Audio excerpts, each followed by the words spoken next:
Sir ಹೆಂಗ ಅನಿಸ್ತಿದೆ ಜಾತ್ರೆ? ಜಾತ್ರೆ ಎಲ್ಲ ಫುಲ್ ಎಲ್ಲರೂ ಜಾಲಿ ಜಾಲಿ ಅನ್ಕೊಂಡೆ ಓಡಾಡ್ತಿದ್ದಾರೆ. ಒಟ್ನಲ್ಲಿ ಫುಲ್ ಮಜಾ ಮಾಡ್ತಿದಾರಪ್ಪ. ಜಾತ್ರೆ ಅಂದ್ಮೇಲೆ ಎಲ್ಲ ಇದೆ.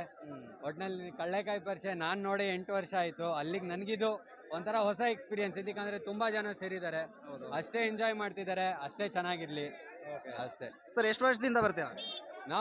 ನಾನಿರೋದು ಬೆಂಗಳೂರಲ್ಲಿ, ಇಲ್ಲೇ ಬಸವನಗುಡಿ ಅವನೇ ನಾನು. ಆದ್ರೆ ನಾನಿರೋದು ಆಳ್ವಾಸಲ್ಲಿ ಓದ್ತಾ ಇರೋದು.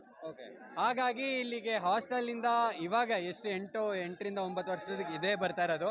ತುಂಬಾ ಚಿಕ್ಕ ವಯಸ್ಸಲ್ಲಿದ್ದಾಗ ಇಲ್ಲಿಗೆ ಬಂದಿದ್ದು, ಅವಾಗಿನ ಜ್ಞಾಪಕಗಳು ಇವಾಗೆಲ್ಲ ಅದೇ ರಿಫ್ರೆಶ್ ಆಗ್ತಿದೆ. ಅದು ಬಿಟ್ರೆ ಜಾತ್ರೆ ಅಂದಮೇಲೆ ಫಸ್ಟ್ ಟೈಮ್ ನಾನು ತುಂಬಾ ವರ್ಷಗಳಾದ್ಮೇಲೆ ನೋಡ್ತಾ ಇರೋದು. ಯಾರ್ಯಾರು ಬಂದಿದ್ದೀರಾ ಸರ್? ನಾನು ಮತ್ತೆ ನನ್ನ ಫ್ರೆಂಡ್ ವಸಂತ್ ಅಂತ, ಅವರು ಸ್ವಾಮಿಗಳು, ಅವರು ಮಾಲೆ ಹಾಕಿದ್ದಾರೆ.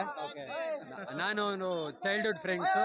ನಾನು ಹುಟ್ಟಿದಾಗಿಂದಾನು ಅಂದ್ರೆ ಎರಡು ತಿಂಗಳು, ಒಂದು 2 ವರ್ಷ ಇದ್ದಂಗಿಂದಾನು ನಾವು ತುಂಬಾ ಪರಿಚಯ ಇರೋರು. ಅಲ್ಲಿಂದ ಇವತ್ತಿನವರೆಗೂ ನನ್ನ ಕುಚಿಕ್ಕು ಗೆಳೆಯ ಅಂದ್ರೆ ಅವರೇ. ಅಂಬರೀಶ್ ವಿಷ್ಣುವರ್ಧನ್ ಇದ್ದಂಗೆ ನಮ್ಮಿಬ್ರು ಬ್ಯಾಚು. ಬಂದೆ ನಿಮ್ಮ ಹತ್ರನೂ. ಬರ್ರಿ. ಆಮೇಲೆ ಸರ್ ಜನ ನೋಡ್ರಿ ತುಂಬಾ ಜನ ಇದಾರೆ. ಯಾವಾಗೂ ಬರೋದಕ್ಕಿಂತ ಜಾಸ್ತಿನೇ ಈ ಸಲ ಬಂದಿದ್ದಾರೆ ಅಂತ ಅನ್ಸುತ್ತೆ. ಹೌದು, ಎಂತಿಕಂದ್ರೆ ಈ ಸತಿ ಎಲ್ಲ ಇನ್ಸ್ಟಾಗ್ರಾಮ್ ಆಗ್ಲಿ, ಯೂಟ್ಯೂಬ್ ಆಗ್ಲಿ, ಎಲ್ಲಾ ಕಡೆ ಜನರು ತುಂಬಾ ಅದ್ರ ಮೇಲೆ ಫೋಕಸ್ ಮಾಡ್ತಿದ್ದಾರೆ. ಅದರಿಂದ ಕಳ್ಳೆಕಾಯಿ ಪರಿಷೆ ಅದೊಂದು ಬೆಂಗಳೂರಿನ ಅಟ್ರಾಕ್ಷನ್ ಫೆಸ್ಟಿವಲ್ ಆದ್ರಿಂದ ಎಲ್ಲರೂ ಸೇರಿದ್ದಾರೆ. ಎಲ್ಲರೂ ಸೋಷಿಯಲ್ ಮೀಡಿಯಾನಲ್ಲಾಗ್ಲಿ ಎಲ್ಲ ಕಡೆ ಅದನ್ನ ಪ್ರೋತ್ಸಾಹ ಕೊಡ್ತಿದ್ದಾರೆ. ಇನ್ನೊಂದು ಅದರಿಂದ ಬೆಂಗಳೂರಿಗೆ ಎಷ್ಟು ಫೆಸ್ಟಿವಲ್, ಇದು ಬಂದು ಹೆರಿಟೇಜ್ ಬೆಂಗಳೂರಿನ ಹೆರಿಟೇಜ್ ಆದ್ರಿಂದ ಅದನ್ನ ಇವಾಗಿನ ಕಾಲದಲ್ಲಿ ನಾವು ಹೆಂಗ್ ನೋಡ್ಕೊಂಡು ಹೋಗ್ತೀವೋ ಅದು ನಮ್ಮ ಮೇಲೆ ಬಿಟ್ಟಿರೋದು. ಈಗಿನ ಪೀಳಿಗೆ ಏನಿದೆ ಅದನ್ನ ಅಷ್ಟೇ ಚೆನ್ನಾಗಿ ನಡ್ಸ್ಕೊಂಡು ಹೋದ್ರೆ ಆಗಿನ ಜನರಿಗೂ ಅಷ್ಟೇ ಖುಷಿ ಆಗುತ್ತೆ ಅಂತ ಹೇಳ್ತೀನಿ. ಸೂಪರ್. ಸರ್ ನೀವು ಬಿಗ್ ಬಾಸ್ ನೋಡ್ತೀರಾ? ಬಿಗ್ ಬಾಸ್ ಇವಾಗ ಸದ್ಯಕ್ಕೆ ನಾನು ಹಾಸ್ಟೆಲ್ ಇರೋದಲ್ಲ ಬ್ರೋ, ಅಲ್ಲೆಲ್ಲ ನೋಡೋಕ್ಕಾಗಲ್ಲ. ಏನಿದ್ರು ಎಜುಕೇಶನ್ ಮೇಲೆ ಕಾನ್ಸಂಟ್ರೇಟ್ ಮಾಡಿದ್ದೀವಿ. ನೋಡ್ತೀರಾ? ಓಕೆ. ಡಿ ಬಾಸ್ ಬಗ್ಗೆ ಏನಾದ್ರು ಹೇಳಕ್ ಇಷ್ಟಪಡ್ತೀರಾ? ಜೈ ಡಿ ಬಾಸ್. ನಮ್ಮ ಒಂಟಿ ಸಲ್ಗನ್ ಬಗ್ಗೆ ಏನು ಮಾತಾಡೋದಂದ್ರೆ ಏನಂದ್ರೆ, ಮೀಡಿಯಾದವರು ಹೌದು ಅವ್ರ ಕವರೇಜ್ TRPಗಾಗ್ಲಿ ಅದಕ್ಕಂತ ಮಾಡ್ತಿದ್ದಾರೆ, ಹಂಗಂತ ತಪ್ಪೇನಲ್ಲ. ಆದರೂ ಅವ್ರದ್ದೇನಿದ್ರು ಕೋರ್ಟಿನ ಕೇಸ್ ಆಗಲಿ, ಅದು ಕೋರ್ಟ್ ಕಡೆಯಿಂದ ಏನೇನು ತೀರ್ಮಾನ ಬರುತ್ತೋ ಅದ್ರ ಮೇಲೆ ಮಾತಾಡಲಿ, ಬೇಡ ಅಂತ ಹೇಳಲ್ಲ ಮೀಡಿಯಾದವ್ರಿಗೆ. ಹಂಗಂತ ಅವರು ಸುಮ್ಮನೆ ಇಷ್ಟ ಬಂದಂಗೆ ಮಾತಾಡೋದು ಅದೆಲ್ಲ ಆ್ಯಕ್ಟರ್ ಆಗಿ ಅವ್ರು ಎಷ್ಟು ಕಷ್ಟಪಟ್ಟಿದ್ದಾರೋ, ಲೈಟ್ ಮ್ಯಾನ್ ಆಗಿ ಇಲ್ಲಿವರೆಗೂ ಅವ್ರು ಎಷ್ಟು ಕಷ್ಟಪಟ್ಟಿದ್ದಾರೆ. ಅವ್ರದ್ದು ವೀಕೆಂಡ್ ವಿತ್ ರಮೇಶ್ ನೋಡಿದಾಗಲೇ ನಮ್ಗೆ ಗೊತ್ತಾಗುತ್ತೆ ಅವ್ರು ಎಷ್ಟು ಕಷ್ಟಪಟ್ಟಿದ್ದಾರೆ, ಎಲ್ಲಿಂದ ಬಂದಿದ್ದಾರೆ, ಎಷ್ಟು ಸಾವಿರ ಜನಕ್ಕೆ ಅವ್ರು ಸಹಾಯ ಮಾಡಿದ್ದಾರೆ ಅಂತ ಅದ್ರಲ್ಲಿ ಗೊತ್ತಾಗ್ತಿದೆ ನಮಗೆ. ಅಲ್ಲಿಗೆ ನಾವು ಅಂದ್ಕೊಳ್ಳೋದೇನು, ಏನೋ ಎಲ್ಲರೂ ತಪ್ಪು ಮಾಡ್ತಾರೆ ಗುರು, ಇಲ್ಲ ಅಂತ ಹೇಳಲ್ಲ. ಅವ್ರದ್ದು ಏನೋ ಒಂದು ತಪ್ಪಾಗಿರ್ಬೋದು, ಅದನ್ನು ಗೌರ್ಮೆಂಟ್ ಅವ್ರು ನೋಡ್ಕೊತಾರೆ, ಕೋರ್ಟ್ ನೋಡ್ಕೊಳ್ಳುತ್ತೆ. ಅವ್ರದ್ದು ಏನೇನಿದೆಯೋ ಸೆಕ್ಷನ್ ವೈಸ್ ಅದು ಅವ್ರಿಗೆ ತೀರ್ಮಾನಗಳು ಆಗುತ್ತೆ. ಅದು ಬಿಟ್ಟು ಜನರು ಆಗಲಿ, ಇದು ಮೀಡಿಯಾ ಆಗಲಿ, ಮೀಡಿಯಾದವ್ರು ಸಪೋರ್ಟ್ ಮಾಡಬೇಕಿತ್ತು. ಅಂದರೆ ಗೌರ್ಮೆಂಟ್ ಅವ್ರ ವಿರುದ್ಧ ಹೋಗಬಾರ್ದು ಯಾವುದೇ ಕಾರಣಕ್ಕೂ. ಒಂದಷ್ಟು ಮೀಡಿಯಾ ಟರ್ಮಿನಾಲಜಿಸು ಅದನ್ನೆಲ್ಲ ಫಾಲೋ ಮಾಡ್ತಾರೆ ಮೀಡಿಯಾದವರು. ಅದರಿಂದ ಈಗಿನ ಕಾಲದಲ್ಲಿ ಅದನ್ನು ಮೀಡಿಯಾದವರು TRPಗೋಸ್ಕರ ಅಂತ ತೋರಿಸ್ಕೊತಾರೆ, ಅದೆಲ್ಲ ತಪ್ಪು. ಏನಿದ್ರು ಕೋರ್ಟಿಂದ ಪೊಲೀಸವರಿಂದ ಏನೇನು ಬರುತ್ತೋ ಅದನ್ನು ಕೊಡಲಿ, ಸಾಕ್ಷಿಯಾಗಿ ಕೊಡಲಿ. ಬೇಕಂದರೆ ಜನರು ಅದನ್ನು ನೋಡಲಿ, ಅದರಿಂದ ಖುಷಿ ಪಡಲಿ, ಅದರಿಂದ ಅವ್ರಿಗೆ ಸ್ಯಾಟಿಸ್ಫ್ಯಾಕ್ಷನ್ ಸಿಗಲಿ ಅಂತ ಹೇಳ್ತೀನಿ. ಒಟ್ಟಿನಲ್ಲಿ ಈ ಕೋರ್ಟು ಕೇಸು ಇಂಡಿಯನ್ ಕಾನ್ಸ್ಟಿಟ್ಯೂಷನ್ಗೆ ಅದಕ್ಕಾದಂಥ ಒಂದು ಮರ್ಯಾದೆ ಇದೆ. ಅದಕ್ಕೆ ನಾವು ಮರ್ಯಾದೆ ಕೊಡಬೇಕು ಹೊರತು ಅದ್ರ ವಿರುದ್ಧವಾಗಿ ಹೋಗ್ಬಾರ್ದು. ಒಬ್ಬ ಭಾರತೀಯ ಪ್ರಜೆನಾಗಿ ಎಲ್ಲರಿಗೂ ಹೇಳೋದಷ್ಟೇ, ಒಟ್ಟಿನಲ್ಲಿ ಯಾವುದೇ ಕಾರಣಕ್ಕೂ ಯಾರನ್ನೂ ಹೇಟ್ರೆಡ್ನೆಸ್ ಯಾರಿಗೂ ಕೊಡಬೇಡಿ. ಅವರಿಂದ ತಪ್ಪಾಗಿದೆಯಾ ಅವ್ರಿಗೆ ಶಿಕ್ಷೆ ಸಿಗುತ್ತೆ ಗುರು. ತಪ್ಪಾಗಿಲ್ವಾ? ಆಗಲ್ಲ. ಕಾನ್ಸ್ಟಿಟ್ಯೂಷನ್ ಅದಿರೋದೇ ಫಾರ್ಮೇಟ್ ಆಗಿರೋದಕ್ಕೆ ಜನರು ನೋಡ್ಕೊಳ್ಳೋಕ್ಕೆ. ಅಲ್ಲಿಗೆ ಎಲ್ಲರಿಗೂ ಒಳ್ಳೇದಾಗಲಿ ಅಷ್ಟೇ.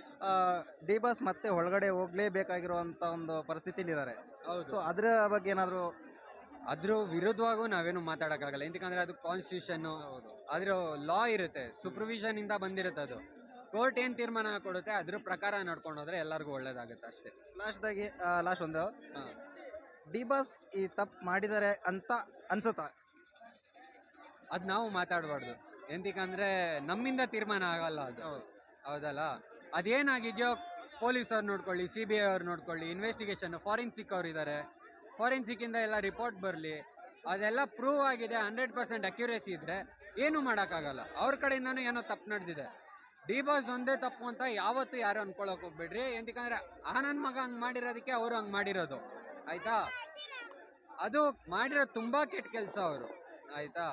ಅದಕ್ಕೆ ಇವಾಗ ನಿಮ್ಮ ಮನೇಲೇ ಯೋಚನೆ ಮಾಡಿರಿ, ನಮ್ಮ ಮನೇಲಿ ನಾವು ಯೋಚನೆ ಮಾಡೋಣ. ನಮಗೂ ಯಾರೋ ಆ ಥರ ಅವ್ರು ಇದ್ದರು, ಅವ್ರಿಗೆ ಯಾರೋ ಒಬ್ರು ಈ ತರ ಮಾತಾಡಿದ್ರು ಅಂದ್ರೆ ನಾವು ಸುಮ್ಮನೆ ಬಿಡಲ್ಲ. ಅಲ್ಲಿಗೆ ಆ ಯಪ್ಪಂಗೆ ಎಷ್ಟು ಮರ್ಯಾದೆ ಇತ್ತು, ದರ್ಶನ್ಗೆ ಎಷ್ಟು ಮರ್ಯಾದೆ ಇತ್ತು, ಅವ್ರ ವಿರುದ್ಧ ಹಂಗೆ ಹೋದ್ರೆ ಅವ್ರು ಬಿಡ್ತಾರ? ಅದೇ ತರ ಅವ್ರವ್ರ ಸಂಸಾರದ್ದು ನಾವು ಅದಕ್ಕೆಲ್ಲ ಹೋಗ್ಬಾರ್ದು. ಅದು ಪಬ್ಲಿಕ್ ಅಲ್ಲಿ ಅದು ತುಂಬಾ ಅಫೆನ್ಸ್ ಆಗುತ್ತೆ ಅಂತ. ಓಕೆ, ಡಿ ಬಾಸ್ ಇದೆಲ್ಲ ಮುಗಿದು ಕ್ಲೀನ್ ಚೀಟಾಗಿ ಆಚೆ ಬಂದ್ಮೇಲೆ ನೋಡಕ್ಕೆ ಹೋಗ್ತೀರಾ ಮನೆ ಹತ್ರ? ಖಂಡಿತ ಹೋಗ್ತೀವಿ. ಒಬ್ಬ ಅಭಿಮಾನಿಯಾಗಿ ಎಲ್ಲರೂ ಹೋಗ್ಲೇಬೇಕು.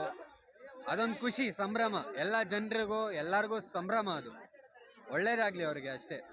ಯಾವುದೇ ಫಿಲಮ್ ಆಗಲಿ ಯಾವುದೇ ಆಗಲಿ, ಇವಾಗಲೂ ನವಗ್ರಹ ಬಿಡ್ತು, ಬ್ಲಾಕ್ ಬಸ್ಟರ್ ಹಿಟ್ಟು, ಹೌಸ್ಫುಲ್ಲು, ಎಲ್ಲ ಹೌಸ್ಫುಲ್ಲೇ. ಹೋಗಿದ್ರಾ? ಹೌದು, ಹೋಗಿದ್ವಿ. ನವಗ್ರಹಕ್ಕೆ ಹೋಗಿದ್ವಿ. ಎಷ್ಟು ಸತಿ ನೋಡಿದ್ರು ಅದು ಗೋಲ್ಡೇ, ಓಲ್ಡ್ ಈಸ್ ಗೋಲ್ಡ್ ಅಂತಾರಲ್ಲ, ಯಾವತ್ತು ಆ ಮೂವಿನ ಮಾತ್ರ ಡಿ ಬಾಸ್ ಮೂವೀಸು, ಅಲ್ಲಿನ ಫ್ಯಾನ್ಸು, ಅದು ಕಾನ್ಸರ್ಟ್ ಗುರು, ಯಾವುದಕ್ಕೂ ಕಡಿಮೆ ಇಲ್ಲ, ಕಾನ್ಸರ್ಟ್ಗಿಂತ ಕಡಿಮೆ ಇಲ್ಲ ಅಂತ ಹೇಳ್ತೀನಿ. ನನಗೆ ಗೊತ್ತಿದ್ದು ಡಿ ಬಾಸ್ ಕ್ಲೀನ್ ಚೀಟಾಗಿ ಆಚೆ ಬಂದ್ಮೇಲೆ ಇಲ್ಲೇನ್ ನಡೀತಿದೆಯೋ ಜಾತ್ರೆ, ಇದಕ್ಕಿಂತ ಡಬ್ಬಲ್ ಜನ ಇರ್ತಾರೆ ಅಂತ ಅನ್ಕೊಂಡಿದ್ದೀನಿ. ಪಕ್ಕ ಅದಂತೂ ಅಭಿಮಾನಿಗಳಂತೂ ಯಾವತ್ತೂ ಬಿಟ್ಕೊಡಲ್ಲ ಅವ್ರನ್ನ. ಅವ್ರ ಮನೆ ಅವರೇ ಹಾಕೊಂಡಿದ್ದಾರೆ, ಅಚ್ಚೆ ಹಾಕೊಂಡಿದ್ಮೇಲೆ ನಾವು ಮಾತಾಡೋದು ಅದೆಲ್ಲ ತುಂಬಾ ಕೆಟ್ಟದಾಗ ಹೋಗುತ್ತೆ ಅಷ್ಟೇ. ನಾವು ತುಂಬಾ ಕೆಳಗಾಗಿ ಹೋಗ್ತೀವಿ ಅದನ್ನ ಬಗ್ಗೆ ಮಾತಾಡೋದು. Thank you very much. ಒಳ್ಳೇದ ಬ್ರೋ, ನಮಸ್ಕಾರ. ನಮಸ್ಕಾರ ಸರ್, ಹೇಳಿ. ಬ್ರೋ, ಹೆಂಗಿದೆ ಪರಿಚಯ? ಪರಿಚಯ ತುಂಬಾ ಚೆನ್ನಾಗಿದೆ. ಜನ ಮರಳು, ಜಾತ್ರೆ ಮರಳು, ಮಧ್ಯದಲ್ಲಿ ನಾವು ಮರಳು. ಕಲರ್ ಬಟರ್ಫ್ಲೈಸ್ ಪ್ರತಿ ವರ್ಷನೂ ಬರ್ತೀರಾ? ಪ್ರತಿ ವರ್ಷ ಬರ್ತಾ ಇರ್ತೀವಿ, ಯಾವುದೇ ಕಾರಣಕ್ಕೂ ಮಿಸ್ ಮಾಡಲ್ಲ. ತರ್ಲೆ ತಲಹರಟೆ ತುಂಬಾ ತುಂಬಾ ಮಾಡ್ತೀವಿ, ಬಟ್ ಯಾರು ಕೇಳ್ತಾ ಇಲ್ಲ ಅಷ್ಟೇ. 8:30 ಬಂದು ಗಂಟ ಇಲ್ಲೇ ಇದೀವಿ. ಇನ್ನ ನಿಮ್ ಟ್ಯಾಲೆಂಟ್ ತೋರಿಸ್ತೀರಾ? ಯಾರ ಮೇಲಾದ್ರೂ ಕ್ರಶ್ ಆಯ್ತಾ ಪಾಸ್ ಆಗ್ಬೇಕಾರೆ? ತುಂಬಾ ಜನ ಆಗ್ಬಿಟ್ಟಿದೆ. ಕಣ್ಣು ಸುಮ್ಮನೆ ನಿಲ್ತಾನಲ್ಲ, ಹಿಂಗೆ ಕಣ್ಣು ಹೋಗ್ತಾನೆ. ಏನೋ ಹೇಳ್ತಾರೆ ಗಾದೆ ನೋಡಿ ಕಣ್ ತಂಪ್ ಮಾಡ್ಕೋಬೇಕು ಅಷ್ಟೇ, ಇನ್ನೇನಿಲ್ಲ. ಒಟ್ನಲ್ಲಿ ತಂಪಾಯ್ತು. ಕಣ್ ತಂಪಾಯ್ತು. ಹಾ, ಓಕೆ, ಜನ ನೋಡಿದ್ರೆ ತುಂಬಾ ಜನ ಇದಾರೆ ಅನ್ಸುತ್ತೆ ಅಲ್ವಾ? ತುಂಬಾ ಜನ ಜಾತ್ರೆ ಎಲ್ಲ ಇದ್ದಾರೆ, ಎಲ್ಲ ಕಪಲ್ಸು ಲವರ್ಸ್ ಎಲ್ಲ ಇದ್ದಾರೆ. ನಾವೆಲ್ಲ ಸಿಂಗಲ್ಸ್ ಹೋಗ್ತಾ ಇದೀವಿ, ಯಾಕೋ ಹೊಟ್ಟೆ ಉರಿತಾ ಇದೆ ಸ್ವಲ್ಪ. ಬ್ರೇಕ್ ಆಗ್ಬಿಟ್ಟಿದೆ. ಮನೆಗೆ ಹೋಗಿದ ತಕ್ಷಣ ಹೊಡ್ಕೊಂಡ್ಬಿಡು. ಎದೆ ನೋವ್ತೈತೆ, ಹೋಗಿ ಒಂದು ಟ್ಯಾಬ್ಲೆಟ್ ತಗೋಬೇಕು ಈಗ. ಎದೆ ನೋವ್ತೈತೆ ಆಲ್ರೆಡಿ ನನಗೆ. ಹೌದಾ? ಏನು ಪರ್ಚೇಸ್ ಮಾಡಿ? ಏನು ಪರ್ಚೇಸ್ ಮಾಡಿ? ಬರ್ಬೇಕಾದ್ರೆ 30 ರೂಪಾಯಿ ಪೆಟ್ರೋಲ್ ಹಾಕ್ಸ್ಕೊಂಡು 3 ಗಾಡಿಲಿ ಬಂದಿದೀವಿ, 3 ಜನ ಬಂದಿದೀವಿ. ಒಂದು ಸಿಂಗಲ್ಸ್ ನಾವೆಲ್ಲ. Okay, singles. ಆಮೇಲೆ ಡಿ ಬಾಸ್ ಬಗ್ಗೆ ಡಿ ಬಾಸ್ ಬಾಸ್ ಐತೆ, ಅದನ್ನ ಬಾಸ್ ಅನ್ಬೇಕಾ? ಅವ್ರು ಹೊರಗಡೆ ಬಂದಿದ್ದು ಎಷ್ಟು ಖುಷಿ ಇದೆ? ಖುಷಿ ಇದೆ. ಫಿಲಂ ಮಾಡಬೇಕು, ಮತ್ತೆ ಮಾಡೇ ಮಾಡ್ತಾರೆ. ಮುಂದೆ ಬರಬೇಕು, ಚೆನ್ನಾಗಿರ್ಬೇಕು. ದೇವ್ರು ಒಳ್ಳೇದು ಮಾಡ್ಲಿ ಅವ್ರಿಗೆ. ಅವ್ರು ಫುಲ್ ಕ್ಲೀನ್ ಚೀಟ್ ಆಗಿ ಈಚೆ ಬಂದ್ಮೇಲೆ ಮನೆ ಹತ್ರ ಹೋಗ್ತೀರಾ ಹೋಗ್ತೀವಿ ಸರ್, ನೋಡಕ್ಕೆ? ಓಕೆ ಹೋಗ್ತೀವಿ ಸರ್, ಹೋಗ್ಲೇಬೇಕು. ಡಿ ಬಾಸ್ ನ ನೋಡಕ್ಕೆ ಸರ್ 100% ಹೋಗ್ತೀವಿ ಬ್ರೋ. ಕ್ಲೀನ್ ಚೀಟ್ ಆಗಿ ಬಂದ್ಮೇಲೆ, ಕ್ಲೀನ್ ಚೀಟ್ ಆಗಿ ಅವ್ರು ಆಚೆ ನೋಡ್ತೀವಿ. ಅವ್ರ ಹಾಸ್ಪಿಟಲ್ ಅಲ್ಲಿ ಅವರೇ ನೋಡ್ತೀವಿ ಬ್ರೋ. 100% ಮತ್ತೆ ಅವರು ಒಳಗಡೆ ಹೋಗುವಂತ ಸಾಧ್ಯತೆಗಳು ಪ್ರಸ್ತುತಕ್ಕಿದೆ. ನೋಡ್ಬೇಕು ಸೊ bro, ಏನಂತ ಅದ್ರ ಬಗ್ಗೆ ಗೊತ್ತಿಲ್ಲ. ನೋಡ್ಬೇಕು ಬ್ರೋ, ಅದ್ರ ಬಗ್ಗೆ ಏನು ಗೊತ್ತಿಲ್ಲ, ನೋಡ್ಬೇಕು. ಆದ್ರೆ ಪಕ್ಕ ನಾವು ಡೆವಿಲ್ಗೆ ವೇಟ್ ಮಾಡ್ತಾ ಇದೀವಿ. 100% ಬಂದ್ರೆ ಡೆವಿಲ್ ನೋಡ್ತೀವಿ. ಇವಾಗ ನವಗ್ರಹ ನೋಡಿದ್ವಿ, ಡೆವಿಲ್ ಅಂತೂ 100% ನೋಡ್ತೀವಿ ಬಂದ್ರೆ. ಹೋಗಿದ್ನಲ್ಲ, ಓಕೆ, ನೋಡ್ದೆ, ಥ್ಯಾಂಕ್ ಯು.